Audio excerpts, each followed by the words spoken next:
जो कुछ आपके हिस्से में है वो आपके हिस्से में आएगा ही आएगा, उसे कोई रोक नहीं सकता। परमेश्वर कहते हैं ये बात। तो हमें क्यों ईर्ष्या करनी है? अगर आज वो बढ़ रहा है तो कल आपको भी परमेश्वर बढ़ाएगा। आप शाऊल को देखो, उसे इस बात से खुशी नहीं थी कि उसके लिए ये कहा गया कि उसने हजारों को मारा, पर दाऊद के विषय ये बात कही गई कि उसने 10,000 को मारा, इसलिए उसके अंदर जलन आ गई। अरे तो अपनी उन्नति से खुश रहता ना।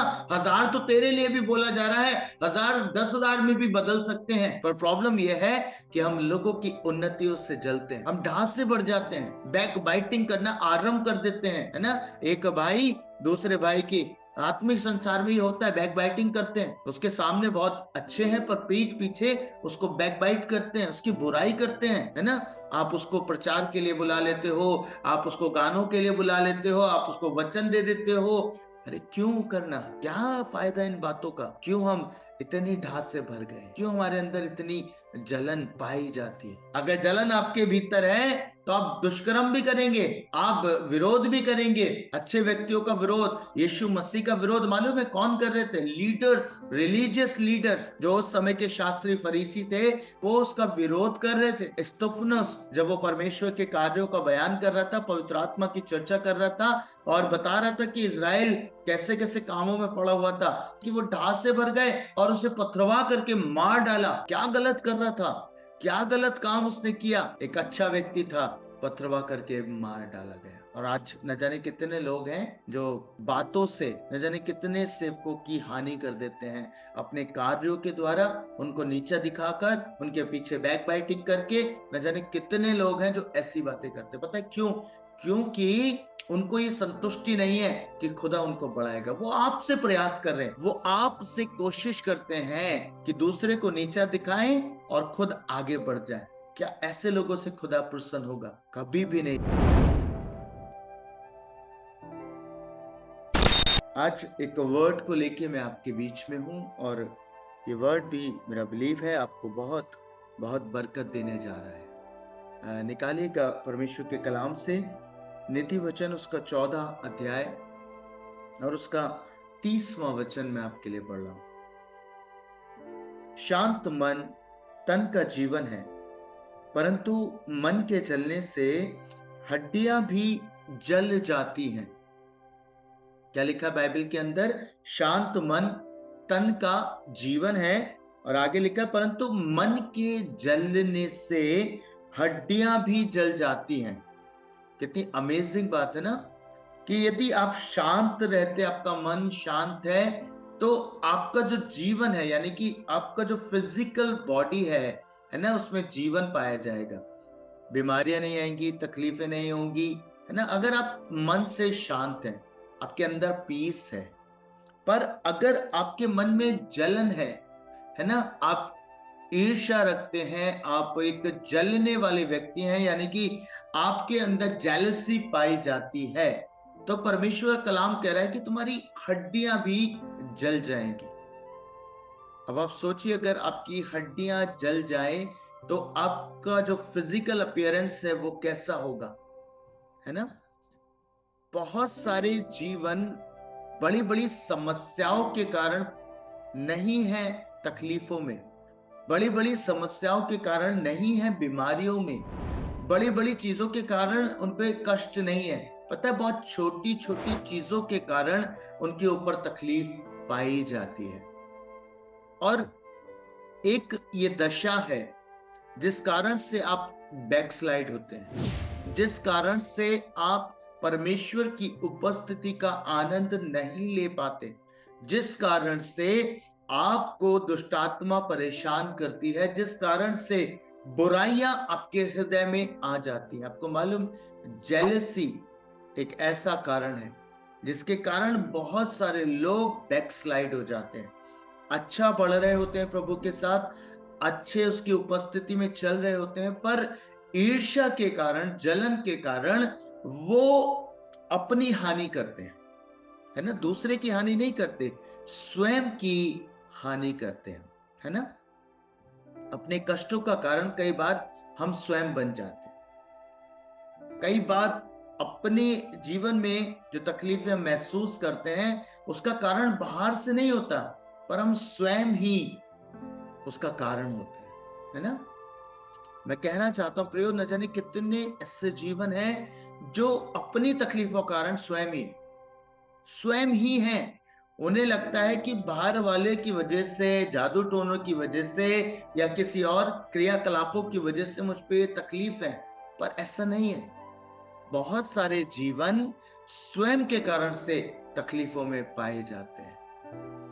एक व्यक्ति हुआ जिसने भजन को लिखा, आसाफ। निकालिएगा, अगर आप बाइबल को पढ़ते हैं, भजन संहिता 73 में कुछ अद्भुत बात लिखी है। भजन उसका 73वां अध्याय और उसके दूसरे पद से आपके लिए पढ़ रहा हूं। लिखा है, मेरे डग तो उखड़ना चाहते थे, मेरे डग फिसलने ही पर थे, क्योंकि जब मैं दुष्टों का कुशल देखता था, तब उन घमंडियों के विषय ढा करता था। क्या लिखा बाइबल के अंदर?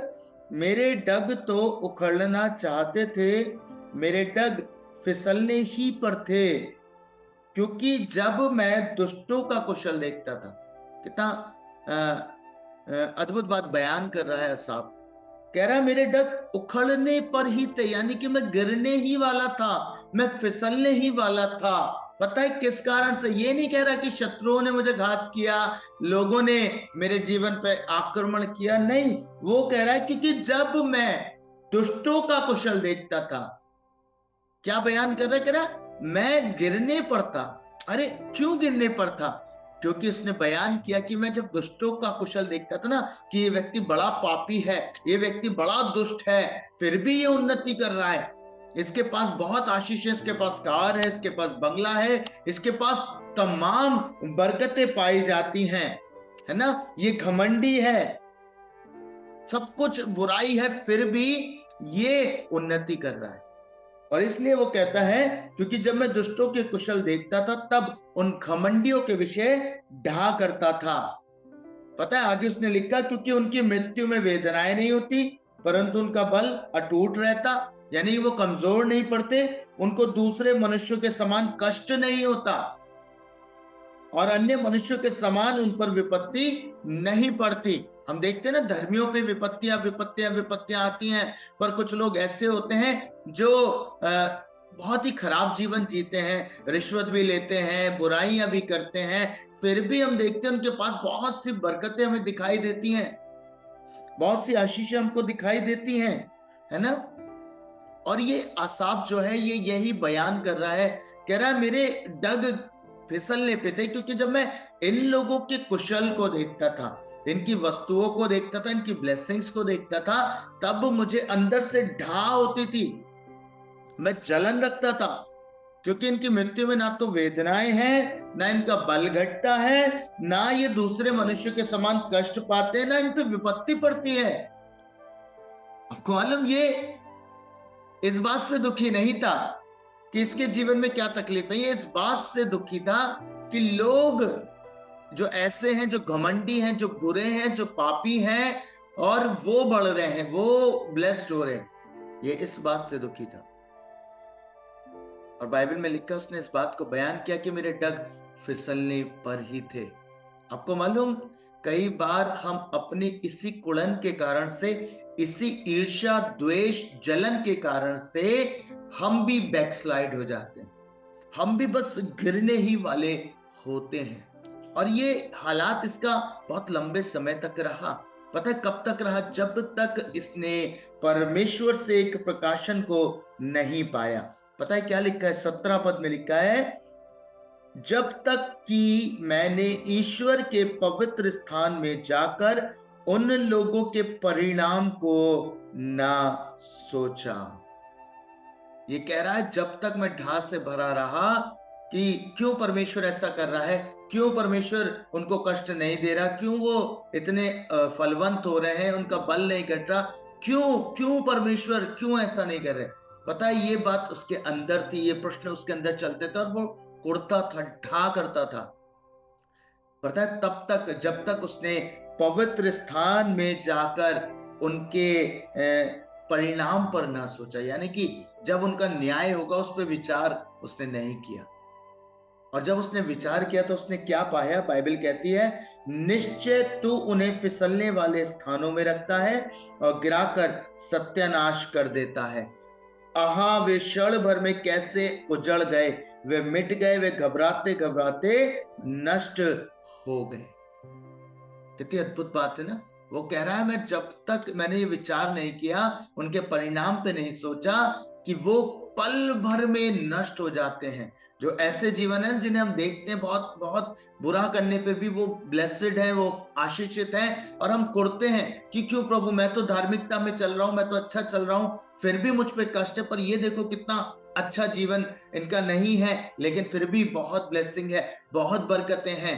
कारण क्या है पता है? जब उसने ये विचार किया, परमेश्वर की उपस्थिति में आके उसने ये परिणाम सोचे, इनके क्या होता है, कहता है वो निश्चय फिसलने वाले स्थानों में पाए जाते हैं, वो क्षण भर में नाश हो जाते हैं, नाश हो जाते हैं। और उसने अपने आप के विषय में खुद कहा 22वें पद में, मैं तो पशु शरीर का था और समझता ना था, मैं तेरे संग रहकर भी पशु बन गया था। अब सोचिए क्या जीवन हो गया था इसका। ये बयान कर रहा है, कह रहा उनसे ढांक के चक्कर में मेरा जीवन खुद नरक बन गया था। मेरे जीवन में खुद इतनी समस्याएं आ चुकी थी कि मैं अब बस ऐसा हो गया था मानो मैं पशु की तरीके से हूं, है ना। मैं परमेश्वर के साथ रहते हुए भी पशु सरीका हूं, असाफ कह रहा है। और आप सोचिए, अगर आप जलन में हैं, ईर्ष्या आपके भीतर पाई जाती है, चाहे ऐसे लोगों को देखकर या अपने भाई बंधुओं को देखकर, उनकी आत्मिक उन्नति देखकर, उनके जीवन में परमेश्वर के साथ उनके संबंध को देखकर, उनको बढ़ता हुआ देखकर, अगर आपके अंदर ये जलन ईर्ष्या पाई जाती है, तो याद रखिएगा आपकी भी दशा बिल्कुल ऐसी ही है। आप कहते तो हैं मैं परमेश्वर के साथ रहता हूं, मैं प्रार्थना भी करता हूं, मैं वचन भी पढ़ता हूं, खुदा के साथ चलता हूं, पर पता है जैसा साफ कह रहा है कि मेरी दशा मानो ऐसी थी जैसे मैं पशु के सरीके था। कहीं ना कहीं आपकी भी दशा ऐसे ही है।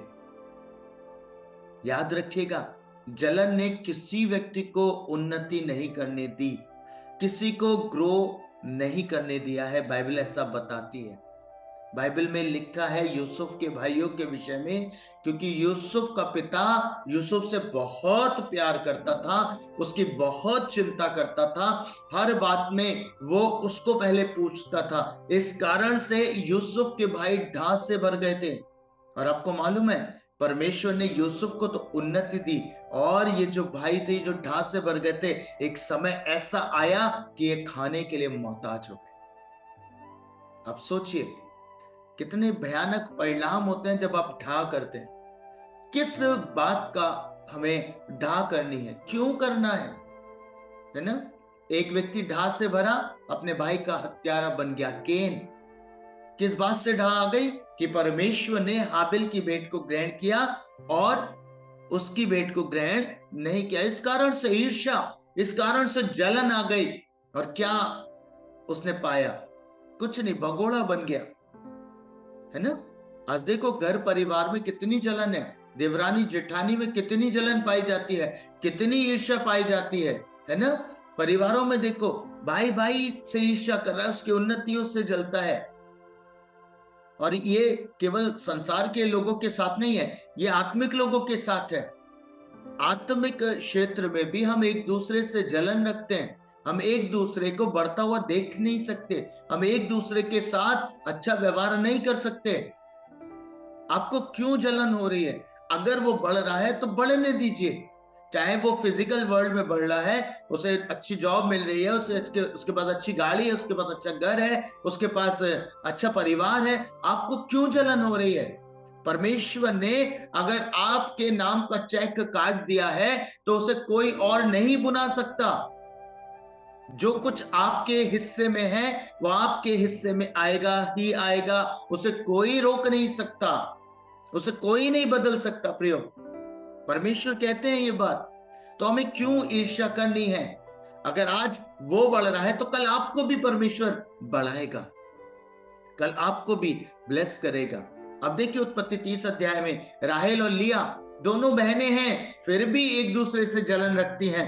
निकालिएगा 30 अध्याय उत्पत्ति का। क्या लिखा है? लिखा है, जब राहेल ने देखा कि याकूब के लिए मुझसे कोई संतान नहीं होती, तब वे अपनी बहन से ढा करने लगी। अरे क्यों ढा कर रही है? अगर संतान नहीं हो रही है तो इसके पीछे ढा का कारण क्या है, ये जानने के बजाय तो अपनी बहन से ढा कर रही है। और याकूब उसको इस बात के लिए डांटता है, कहता है क्या मैंने ऐसा किया है? नहीं, ये तो परमेश्वर ने किया है। तो परमेश्वर से बात कर, अगर कोई गलती है तो रिपेंट कर। क्यों हम ढा करते हैं? है ना, ढा कर रही, बहन से ढा कर रही, उसकी कोई गलती नहीं, फिर भी उससे जलन कर रही। और ये आज न जाने कितने लोगों के साथ है। आप शाऊल को देखो, उसे इस बात से खुशी नहीं थी कि उसके लिए ये कहा गया कि उसने हजारों को मारा, पर दाऊद के विषय ये बात कही गई कि उसने 10,000 को मारा, इसलिए उसके अंदर जलन आ गई। अरे तो अपनी उन्नति से खुश रहता ना, 1000 तो तेरे लिए भी बोला जा रहा है, 1000 10,000 में भी बदल सकते हैं। पर प्रॉब्लम यह है कि हम लोगों की उन्नतियों से जलते हैं, हम ढास से बढ़ जाते हैं, बैक बाइटिंग करना आरंभ कर देते हैं, है ना। एक भाई दूसरे भाई की आत्मिक संसार में ही होता है, बैक बाइटिंग करते हैं, उसके सामने बहुत अच्छे हैं पर पीठ पीछे उसको बैक बाइट करते हैं, उसकी बुराई करते हैं, है ना। आप उसको प्रचार के लिए बुला लेते हो, आप उसको गानों के लिए बुला लेते हो, आप उसको वचन दे देते हो। अरे क्यों करना? क्या फायदा इन बातों का? क्यों हम इतनी ढास से भर गए? क्यों हमारे अंदर इतनी जलन पाई जाती है? आपको मालूम है, याकूब की पत्री में जब आप पढ़ेंगे, याकूब उसके 3 अध्याय को निकालेगा, याकूब उसका 3 अध्याय और उसके 16 वचन में क्या लिखा है? लिखा है, क्योंकि जहां ढा और विरोध होता है वहां बखेड़ा हर प्रकार का दुष्कर्म भी होता है। प्रभु कह रहे हैं, अगर परमेश्वर के कलाम में ऐसा आया कि अगर ढा पाया जाएगा तो निश्चय जानो वहां विरोध होगा, वहां बखेड़ा भी होगा, वहां हर प्रकार का दुष्कर्म होगा। अगर जलन आपके भीतर है तो आप दुष्कर्म भी करेंगे, आप विरोध भी करेंगे, है ना। अच्छे व्यक्तियों का विरोध, यीशु मसीह का विरोध मालूम है कौन कर रहे थे? लीडर्स, रिलीजियस लीडर, जो उस समय के शास्त्री फरीसी थे, जो याजक लोग थे, वो उसका विरोध कर रहे थे। क्यों कर रहे थे? इससे परेशानी नहीं थी कि उनका काम खराब हो रहा है या ये बात, इसके पीछे भीड़ चल रही है, चली चली जा रही है भीड़, लोग बड़े बड़े काम उसके मिनिस्ट्री में हो रहे हैं, इस कारण से उससे ढा करते थे। उसे यहां तक कि उसे पकड़वा भी दिया, बाइबल बताती है ना। स्तुफनस जब वो परमेश्वर के कार्यों का बयान कर रहा था, पवित्र आत्मा की चर्चा कर रहा था और बता रहा था कि इज़राइल कैसे कैसे कामों में पड़ा हुआ था, तो पता है लिखा है उसके विषय में कि वो ढास से भर गए और उसे पथरवा करके मार डाला। क्या गलत कर रहा था? क्या गलत काम उसने किया? एक अच्छा व्यक्ति था, पथरवा करके मार डाला गया। और आज न जाने कितने लोग हैं जो बातों से न जाने कितने सेवकों को मार देते हैं, न जाने कितने सेवकों की हानि कर देते हैं अपने कार्यों के द्वारा, उनको नीचा दिखाकर, उनके पीछे बैक बाइटिंग करके। न जाने कितने लोग हैं जो ऐसी बातें करते हैं। पता है क्यों? क्योंकि उनको ये संतुष्टि नहीं है कि खुदा उनको बढ़ाएगा। वो आपसे प्रयास कर रहे हैं, वो आपसे कोशिश करते हैं कि दूसरे को नीचा दिखाएं और खुद आगे बढ़ जाए। क्या ऐसे लोगों से खुदा प्रसन्न होगा? क्या परमेश्वर ऐसे लोगों से प्रेम करेगा? कभी भी नहीं। बाइबल कहती है प्रियो कि परमेश्वर जानता है, परमेश्वर आपके मनों को जानता है। आप समझ रहे ना? आप उसको गिराकर खुद आगे नहीं बढ़ सकते। एक समय आएगा आप भी गिर जाओगे, पर यदि आप दूसरों की उन्नति का कारण बनोगे तो खुदा आपको बढ़ाएगा, परमेश्वर आपको ब्लेस करेगा। आप समझ रहे हैं? क्या करना है? ईर्ष्या से बाहर आना है। आपको बताऊं ईर्ष्या आती क्यों है? कभी सोचे हैं? क्यों मन में आपके ईर्ष्या आ जाती है? क्यों ये जलन आपके भीतर आती है? उसका एक मुख्य कारण है कंपैरिजन, कंपेयर, है ना। हम कंपेयर करने लगते हैं एक दूसरे से, हम तुलना करने लगते हैं, है ना। जब देखते हैं कोई भाई अच्छा प्रचार कर रहा है, कोई बहन अच्छी आराधना कर रही है, तो हम क्या करते हैं, हम एक दूसरे से कंपैरिजन करते हैं, कंपैरिजन करते हैं। क्यों कंपेयर करना? खुदा ने आपको यूनिक बनाया है। आपको मालूम, जो आपके पास है वो शायद किसी और के भीतर ना हो। आप यूनिक हैं, आप यूनिक हैं। आपको खुदा ने बिल्कुल अलग बनाया है। कुछ ऐसे गुण हैं जो चाहकर भी दूसरे के भीतर नहीं हो सकते, है ना? हर एक का डीएनए अलग होता है ना, हर एक का डीएनए की संरचना अलग होती है ना। यस, अगर हमें किसी के ब्लड की जांच करनी है ना कि क्यों इसके वंश का, तो हम डीएनए से पहचानते हैं। हर किसी का अलग अलग डीएनए होता है, हर एक का फिंगरप्रिंट अलग होता है। क्यों? परमेश्वर ने यूनिकनेस के साथ आपको क्रिएट किया है, तो फिर क्यों कंपैरिजन करना? अगर कोई भाई आज प्रचार कर रहा है, अच्छा गीत गा रहा है, तो आप उसको उसको ब्लेस करो, उसको आशीष दो, भाई तू और बढ़, खुदा तुझे और बढ़ाए, और इस्तेमाल करो उसका, और उसको यूज करो बढ़ाने के लिए कि और बढ़े। आप देखोगे जितना वो बढ़ेगा उससे ज्यादा आप बढ़ोगे। कारण क्या है? परमेश्वर के वचन में ऐसा लिखा है ना कि बहुतेरे हैं जो छितरा देते हैं, फिर भी उनकी बढ़ती होती है। क्यों? आप छितराते हैं ना, आप कह रहे हैं तू भी बढ़, तू भी बढ़, तू भी बढ़, तू भी बढ़। बाइबल कहती है आप बढ़ेंगे, खुद ब खुद बढ़ेंगे। किसी भी क्षेत्र में कभी जलन मत रखिए, बिजनेस में कभी जलन मत रखिए। आपका पड़ोसी आपसे ज्यादा ब्लेस्ड हो रहा है, कहना खुदा और आशीषित कर उसे, और ब्लेस कर। मेरे दुख के समय में वही मेरे लिए खड़ा हो सकता है, वो मेरे लिए खड़ा हो जाएगा। तो ये आपके बेनिफिट की बात है, ये आपके लिए बरकत की बात है ना? आप तो दुआ करो, मेरे आस पड़ोस को इतना बढ़ा दे खुदावन, इतना ब्लेस कर दे कि उसके कारण से मैं भी आशीषित हो जाऊं, है ना? उसका बिजनेस बढ़ रहा है, लोग अगर उसे देख के आ रहे हैं तो आपके भी आएंगे। बहुत ब्लेस है। आप आशीषित करना आरंभ करिए, ब्लेस करिए ना उनको, ब्लेस करिए। पर अगर आप ढास से बढ़ जाएंगे, ईर्ष्या से बढ़ जाएंगे, तो ये आपके लिए सबसे बड़ा नुकसान का कारण होगा। पता है क्या होगा? आप बीमार हो जाएंगे। फिजिकल वर्ल्ड में भी लिखा ना, क्या कि मन के जलने से हड्डियां भी जल जाती हैं। आप बीमार रहने लगेंगे कुड़न के कारण से, आप तकलीफों में पाए जाएंगे, समस्याओं का सामना करेंगे। पर यदि आप शांत मन के हैं, आप जलन नहीं रखते, ईर्ष्या नहीं रखते, तो लिखा है बाइबल के अंदर कि आप हष्ट पुष्ट रहेंगे, आप तंदुरुस्त रहेंगे, आप ब्लेस्ड रहेंगे, आप आशीषित रहेंगे। असाफ यही बयान कर रहा था कि मैं तो गिरने पर ही था, ओ खुदा तेरा धन्यवाद, तूने मुझको बचा लिया, तूने मुझ पे ये बात प्रकट करी कि क्यों जल रहा है उनसे, क्यों ढा कर रहा है उससे। अरे उन सब का एक समय आएगा जब मैं न्याय करूंगा, उनके परिणाम पर दृष्टि कर, तू आशीषित रहेगा, तू अच्छे स्थान पे जाएगा।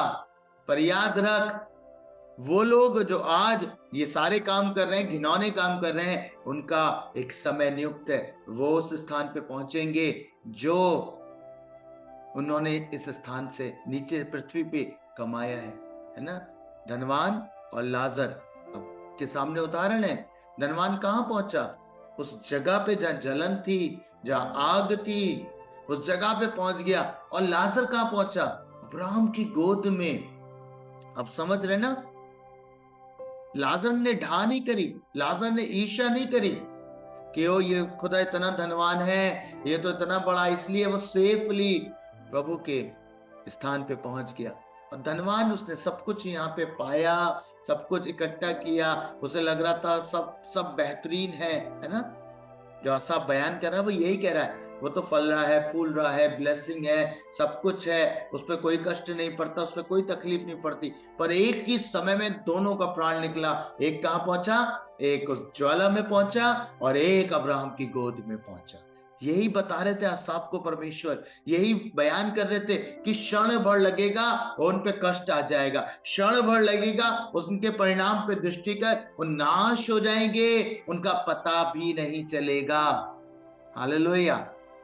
निकालिएगा भजन 37 और उसका पहला पद क्या कहता है? कुकर्मियों के कारण मत कोड़, कुटिल काम करने वालों के विषय ढा ना कर। क्यों ना कर? क्यों परमेश्वर कह रहे हैं? क्योंकि वे घास के समान झट कटे जाएंगे, और हरी घास के समान मुरझा जाएंगे।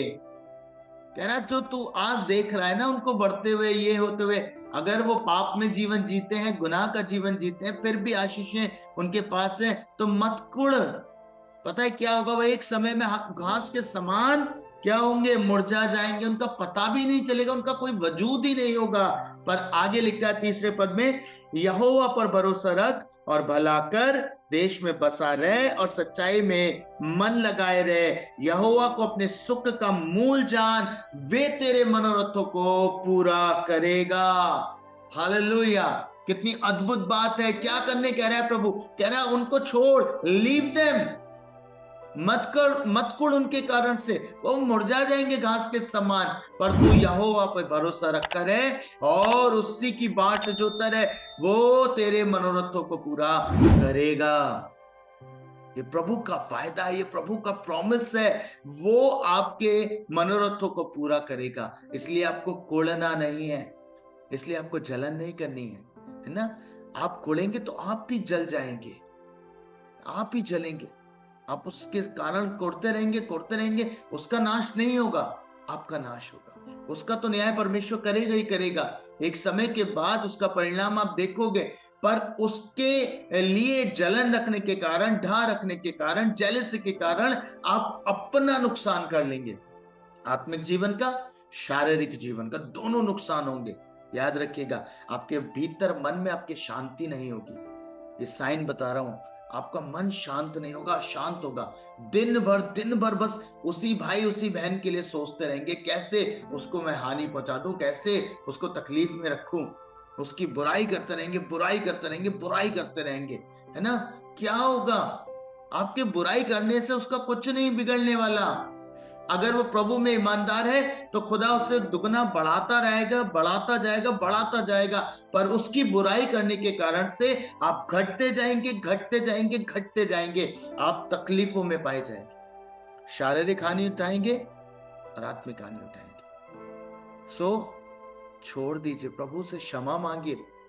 असाब ने पता है क्या, परमेश्वर के सम्मुख जाके क्षमा मांगी, और वो कह रहा है कि मैं तो गिरने पर था, खुदा तूने बचा लिया मुझे बचा लिया कि मैं इस अपराध से बाहर आ जाऊं, इस कोड़न से बाहर आ जाऊं और अपने जीवन में आपकी सुरक्षा का अनुभव करूं। हालेलुया। समझ रहे ना। सो जितने जलन में आज पाए जाते हैं, मैं आपसे कहना चाहता हूं मेरे प्रिय भाई बहनों, इससे कुछ नहीं होगा, आपको नुकसान मिलेगा। ऑफिस में, बिजनेस में, परिवार में जलन रखना बंद कर दीजिए, है ना, बंद कर दीजिए। स्कूल्स में बंद कर दीजिए, एक दूसरे से मत जलिए।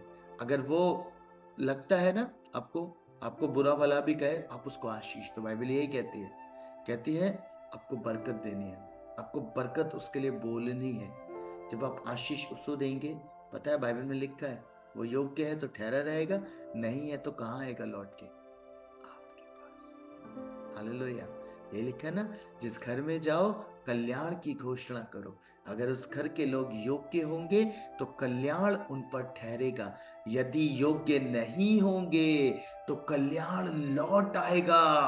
ओ मैंने आशीष दी, खुदा तुझे बरकत दे, तुझे आशीषित करे, तेरा घराना बढ़े, तेरे घर में बरकतें पाई जाए, तेरा घर फलवंत हो जाए। पता है क्या होगा, अगर वो योग्य नहीं है तो ये सारी बरकतें लौट कर आपके ऊपर आ जाएंगी, ये सारी आशीषें लौट कर आपको लग जाएंगी। हालेलुया। ओ कितना अमेजिंग है ये। खुदा आपको ब्लेस करना चाहता है। आशीषों का कारण आप खुद हैं, श्रापों का कारण भी कई बार आप खुद होते हैं। सो लोगों को बरकत देना आरंभ करें, लोगों को ब्लेस करना आरंभ करें, ढा ना करें, जेलसी ना करें, ईर्ष्या ना करें, वरन उन्हें आशीष दें, उन्हें बरकत दें। आप देखेंगे आप बढ़ेंगे। अगर आप ढा रखेंगे आप घटते जाएंगे, आप इस स्तर पे आ जाएंगे कि आपके डग फिसलने लगेंगे, आप गिरावट को महसूस करेंगे अपनी लाइफ में। यही कह रहा था साहब, कह रहा मेरे डग फिसलने पर ही थे, यानी कि वो गिरने वाला था, तो खुदा ने उसको बचा लिया, उस पर रिवील कर दिया दुष्टों का अंत, उस पर रिवील कर दिया परिणाम, और इस कारण से वो आशीषित हो। आप आशीषित हो सकते हैं, जब आप लोगों को आशीष देना आरंभ करेंगे। Hallelujah, hallelujah. मेरा बिलीव है कि खुदा ने आज शाम आप लोगों से बातचीत करी है। आज शाम खुदा के वचन से आप भरे गए हैं और एक इम्पॉर्टेंट लेसन इन उपवास के दिनों में हमने सीखा है, और वो ये है कि खुदा हमें किसी से जलन नहीं रखनी है, हमें सबसे प्रेम करना है। हालेलुया। खुदा आप सबको बरकत दे।